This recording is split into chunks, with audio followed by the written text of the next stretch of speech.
Mani sauc Ingrīda Grantiņa, un rapsiskā kultūra augs joprojām mani iedvesmo, bet tāpat laikā arī ļoti izaicina, jo ar vienu grūtāk mums paliek dabūt tās 4 tonnas no hektāra, un pēdējos gados es ļoti daudzās saimniecībās dzirdu, kad arī 3 tonnas sāk palikt par izaicinājumu. Līdz ar to varētu teikt, ka ir rapša audzēšanā iestājusies tāda zināma krīze, bet kaut kā no tās krīzes mums vajadzētu tikt ārā. Šis jautājums arī man neliek mieru, tāpēc savu prezentāciju es esmu taisījusi tādu, kur meklējusi, kas ir tās lietas, ko mēs varam darīt citādāk, savādāk, kas mums ir jāuzlabo vai jāpamaina, lai mēs atgrieztos pie tām tonnām. Sākšu ar statistiku, kāda mums Latvijā, kas mums darījās ar rapša sējplatībām. Un, ja skatāmies rapša sējplatības, tad viņas ir bijušas mainīgas. Pēc labākiem gadiem mēs esam sējuši vairāk, pēc sliktākiem mazāk. Pagājušā gadā, pēc pēdējās informācijas, ziemas rapsis Latvijā kopā ir apsēts 120 000 hektāru. Apmēram ap to ciparu. Precīzi statistika nav, bet tāda informācija mums ir. Ja mēs paskatāmies uz ražām, tad te ir tādi kārtīgi Himalaju kalniņi. Gājis mums ir visādi, un Latvijā par stabilitāti rapša ražās laikam mēs īsti vēl runāt nevaram. Ir bijuši veiksmes gadi, virs 3 tonnām. Šie ir statistikas vidējie Latvijā dati. Es tiešām ceru, ka Zemgalē 1,8 tonnas pagājušajā gadā reti kurā laukā bija, ja kādā arī bija. Bet jebkurā gadījumā mums ir kur tiekties, un 1,8 tonnas tā nav laba rapša raža, bet tāpat laikā mums ir kaut kas jāaudzē.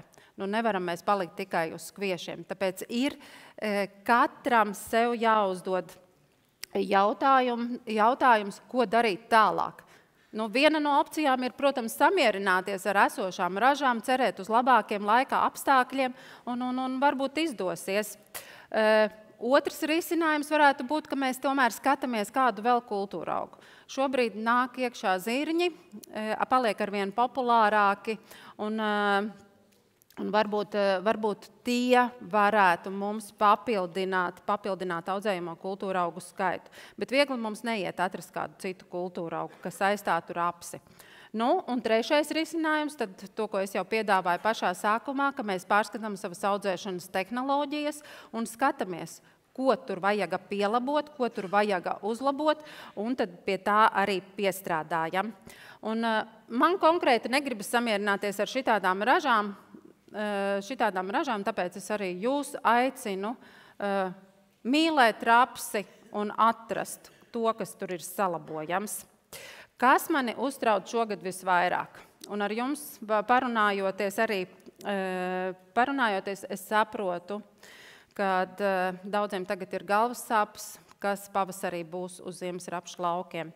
Šādi pārauguši augi, protams, nav labi, jo saules un tā zemās temperatūras viņus ietekmēs vairāk nekā tad, ja rapša augšanas punkts atrastos tuvu augsnes virskārtai. Šādi rapši ir vairāk pakļauti dažādām temperatūras svārstībām. Šobrīd vēl neko es nevaru pateikt, vai viņš būs pārziemojis vai nebūs. Pagaidām, kamēr tās temperatūras ir -10 robežās un bez vēja, kā Dagnija arī minēja, tikmēr vēl viss ir ok. Bet, ja tuvosies -20, būs kailsals un vēl nedod Dievs austrumu un ziemeļu vējš, labi nebūs. Tāpēc es arī paskatījos, ko mēs varētu šī lietā darīt labāk. Bet pirms es ķeros pie dziļākas analīzes jautājums jums, vai jūs ziniet, kad ziemas rapsis īstenībā veido ražu, nākamā gada ražu? Rudenī. Tieši tā. To arī zinātnieki ir pierādījuši, ka šajā rozetes attīstības stadijā rapsis veido nākamā gada ražu. Šeit attīstās sākumā sānu pumpuri, no kuriem tālāk tad sānu zari. Un zinātnieki arī saka, ka pat zied pumpuri aizmetās rudenī. Tāpēc tas, kas ir jādara mums ir jādara viss iespējamais, lai mēs rapsi rudenī maksimāli ilgi noturētu šajā rozetes attīstības stadijā, lai viņam nesāktos tā stublāja pacelšanās, ko es rādīju iepriekšējās tajās šausmu bildēs, bet viņam augšanas punkts ir maksimāli zem. Un jo viņš vairāk spēs attīstīt šos sānu zarus, jo nākamā gada ražas potenciāls mums ir lielāks. Bet šeit nav tikai šķirnes ietekme. Šeit jau ir vairāku faktoru kopums. Šķirne, pareizs sējas laiks un augšanas regulators. Par augšanas regulatoriem mani kolēģi vēl pastāstīs vēlāk. Bet kāpēc rapsis tad pārauga? Un šeit pie vainas ir klimatiskie untumi.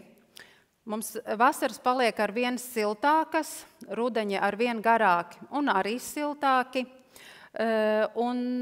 Bet, ja mēs par sējas laikiem runājam, tad mēs joprojām stingri pieturamies pie tradicionālajiem sējas laikiem. Ko mēs darījām? Mēs ņēmām meteodatus. Jums šie dati ir tieši šim reģionam piemērot. Tas ir Dobeles novada Tērvetes pagasta dati. Un skaitījām aktīvo temperatūru summas pie dažādiem sējas laikiem, kurus mēs arī esam definējuši kā agrā sēja, optimālā sēja, vēlā sēja un novēlotā sēja. Un skatījušies, kā tad, kurā gadā mums šīs aktīvā temperatūra summas sanāk. Vēl pie metodoloģijas, kā mēs to skaitījām, mēs sākām skaitīt temperatūras no sējas brīža. Tie, kas ir studējuši, zina, ka metodas ir divas. Viena ir, kad jāsāk skaitīt tad, kad augi sadīguši, bet rapsim, pat cik viņš sadīgs ļoti ātri, 4-5 dienās, metodoloģija pieļauj, ka var arī sākt skaitīt no sējas dienas. Vēl viena lieta, ko saka zinātnieki? Zinātnieki saka, kad rapsim, lai viņš varētu ļoti veiksmīgi pārziemot, ir jāsakrāja ne mazāk kā 850 aktīvo temperatūru grādi. Tas ir ne mazāk kā 850, bet, lai viņš nesāktu pāriet jau nākamajā attīstības posmā, tajā stublāja pacelšanās, ne vairāk kā 1100. Un kas tad mums te sanāk? Nu, redzam, ka agrā sēja visos pēdējos 4 gados garām. Novēlotā sēja arī neviena iekšā, netika tajā brīnuma lauciņā.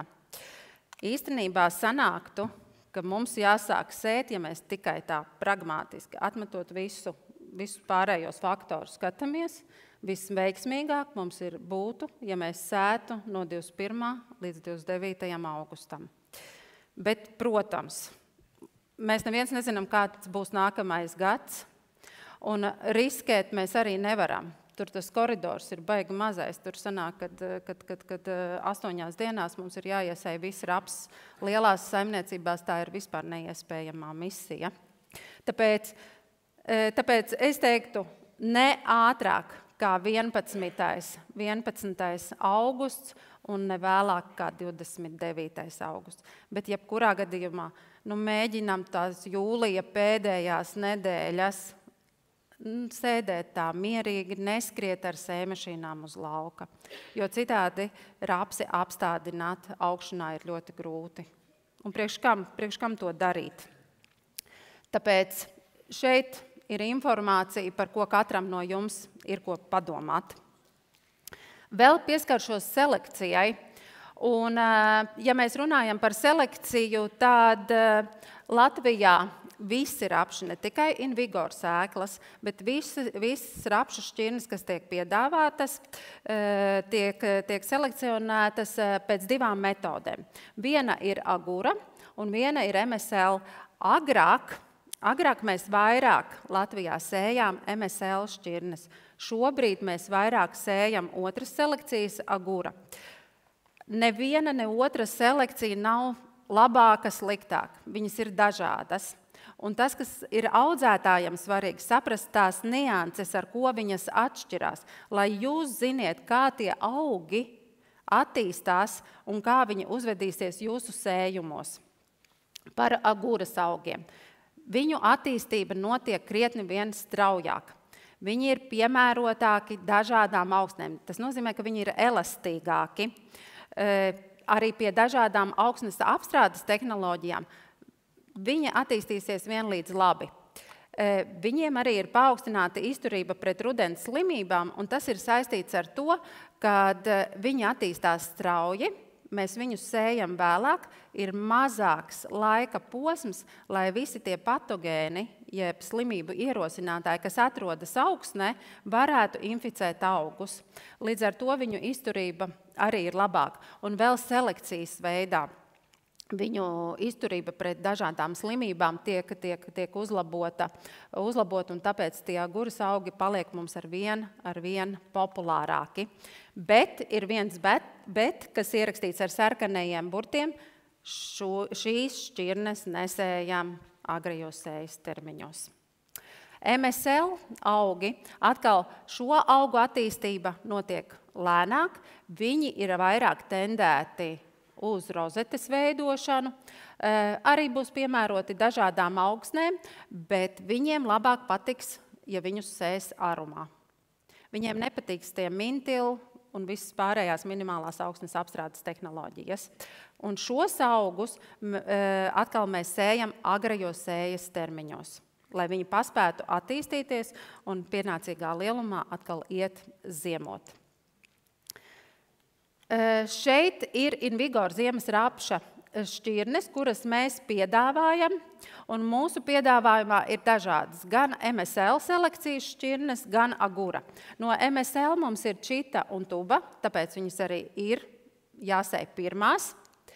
Tad nāk 3, kur Armani arī ir no MSL, bet viņa attīstība nav tik strauja kā 2 pirmajām minētām, līdz ar to optimāls sējas termiņš, un 2066 Clearfields un 1170, kas ir jau labi pazīstams.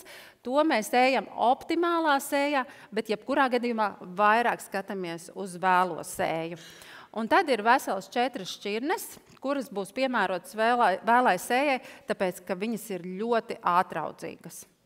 Un šīs šķirnes nekādā gadījumā nesējiet pirmās. Tās tikai un vienīgi sējiet jau tajos optimālajos vairāk uz vēlajiem sējas termiņiem. Izmantojiet šo informāciju, saudzējiet savus nervus. Kāda tad ir risku pārvaldība? Un tas ir saistīts ar to, neliekam visas olas vienā grozā. Sadalām vairākos mazākos groziņos.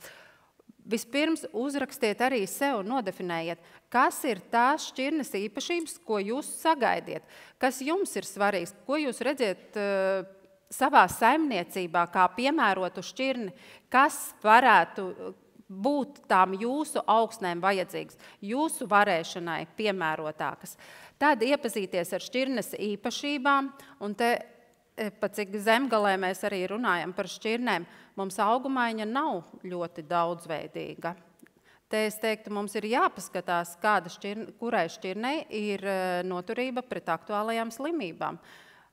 Jo zemgalē mēs pirmie izjūtam, ja kādas slimības parādās, tad mūsu rapšu laukos tās ir visvairāk. Un vēl es gribētu teikt, sējam vairāk šķirnes. Jo katrai šķirnei ir savas nianses, savas specifiskās īpašības, kuras vienā gadā var nospēlēt par labu, citā gadā atkal citai šķirnei kaut kādas īpašības par labu.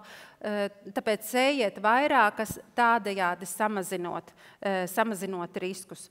Tomēr šeit es vēl gribu pieminēt. Es iezīmēju zelta vidusceļu gan par sējas laikiem, gan arī par šiem riskiem, bet konkrētās vietas un nianses ir daudz un dažādas. Jūs esat tie, kas pārzina savu saimniecību vislabāk, savu varēšanu arī vislabāk. Tāpēc gala lēmums, jebkurā gadījumā ir jums, es parādu tendences. InVigor rapšu sēklu pamatvērtības nemainās. Mūsu lielākais uzsvars joprojām ir ziemcietība. Ja ziemas rapsim nav ziemcietība, tad mūsu reģionam nav piemērotas tādas šķirnes. Tāpēc to mēs liekam kā numuru 1, pēc tam augstas un stabilas ražas, kvalitātes rādītāji, noturība pret slimībām, noturība pret pāksteņu atvēršanos un augšanas spars. Un kuras tad ir tās šķirnes, kas atbilda visiem šiem kritērijiem?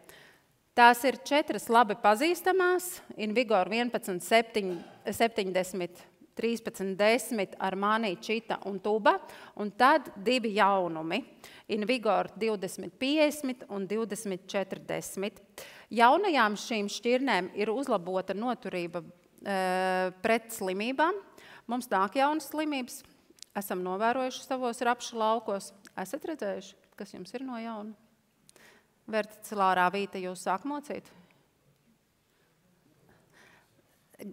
Mans kolēģis Uģis pastāstīs par šo aktuālo slimību. Jā. Tātad šīs jaunās šķirnes tiek arvien uzlabotas, lai mūs mazāk ietekmētu kādi no šiem ārējiem apstākļiem. Tāpat arī ražas ziņā mēs gribam arvien ražīgākas šķirnes, un ne tikai ražīgākas, bet arī ar stabilām ražām. Līdz ar to šķirnei ir jābūt ļoti elastīgai. Un lai kārtīgi mēs pārliecinātos, ka tās šķirnes neliek mums vilties, tikai smaidīt, tad mēs esam arī ļoti daudz sasējuši gan izmēģinājumos, gan arī ražošanas laukos. Es ceru, ka kādam arī no jums jau šīs šķirnes aug savos laukos. Tad mēs gaidām, mēs arī brauksim pie jums ciemos, skatīsimies, kā viņas aug un attīstās, kas ar viņām notiek, lai būvētu to stāstu kopā, un nākamgad es jums varētu jau vēl vairāk par viņām pastāstīt. Clearfielda rapšu audzētājiem šeit mums ir 2 šķirnes, InVigor 1266, un pagājušajā gadā jau sākām arī sēt InVigor 2066. Šīs ir labi zināmas šķirnes, bet tāpat laikā šajā segmentā tās joprojām ir līderšķirnes. Ja mēs runājam, kāda starpība ir starp viņām, tad 2066 attīstība ir straujāka. Tātad pirmo sējam 2066 un pēc tam vēlāko sējas termiņos 1266. Zinu, ka zemgalē varbūt vasaras rapsis nav tik aktuāls, tāpēc ļoti ātri, bet vasaras rapšu piedāvājums mums arī ir. Un mūsu sēklas visas ir kodinātas gan ar insekticīdu, gan ar fungicīdu. Un šeit mums piedāvājumā ir gan Clearfields, gan arī konvencionālais rapsis. Un arī vasaras rapsī mums ir 2 jaunumi, InVigor 300 LPS un InVigor 305 PS. Bet jautājums jums, vai jums ir nojausma, ko nozīmē šie PS beigās? Postscriptum. Te gan es teiktu, visi tie, kuri angļu valodu ļoti labi zina, jo tas nāk gan no angļu valodas. Labi, ja nav vairāk variantu, tad video.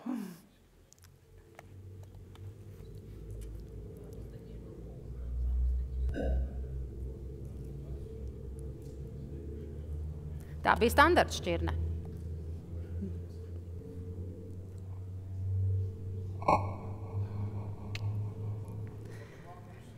Jā, bet ar kombainu varot izkult, ja? Un pirksts esot vesels. Kā tas izskatījās ražošanas laukā? ražošanas laukā, un šis ir Latvijas attēls, šeit ir iesēta tā šķirne, kurai jau ir šī noturība pret pāksteņa atvēršanos, un šeit ir iesēta šķirne, kurai vēl nav šī noturība.